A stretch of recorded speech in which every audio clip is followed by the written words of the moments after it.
to Norway's Prime Minister Jonas Gahr Støre that was later shared with other NATO allies, President Trump wrote that considering that Norway didn't give him the Nobel Peace Prize, he no longer felt obligated to think purely of peace, although it would always be predominant.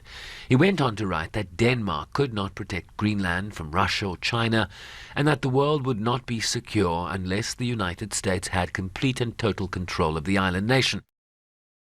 Impose a 10% tariff on Denmark, Finland, Germany, the Netherlands, Norway, Sweden and the United Kingdom on February 1st, escalating to 25% in June. While a military option has not been ruled out, drawing a firm rebuke from European leaders. If we are confronted with tariffs that we consider unreasonable, we are in a position to respond. That is exactly what we will be discussing in Brussels on Thursday. We will also have the opportunity to discuss this in various meetings in Davos this week.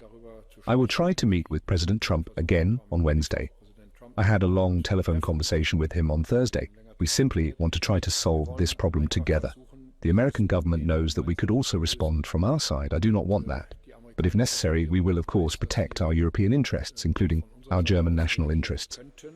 The 8 European nations said they stood ready to engage in a dialogue based on the principles of sovereignty and territorial integrity, and have called Trump's tariff threat unacceptable, warning of reciprocal response. Unnecessary and irresponsible. It's unnecessary because we are part of the same alliance, we make the same threat analysis, we are willing to work together. And it's irresponsible because it's going to hurt the world economy and it's not in the benefit of both continents.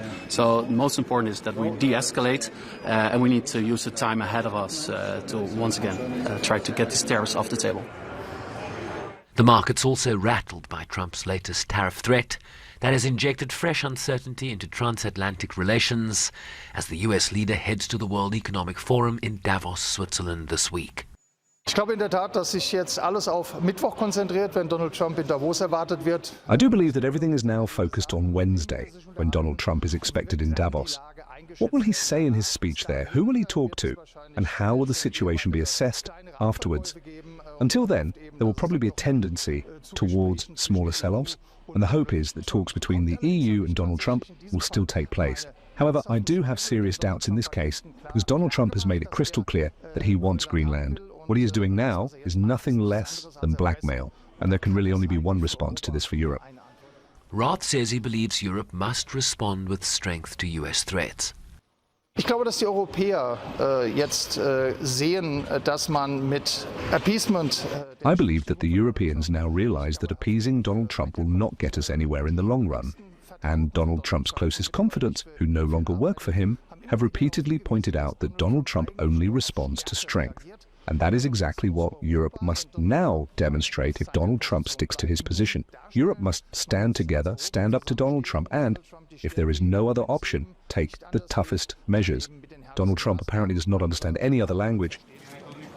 The theme of the Davos meeting, where hundreds of political and business leaders will gather this week, a spirit of dialogue.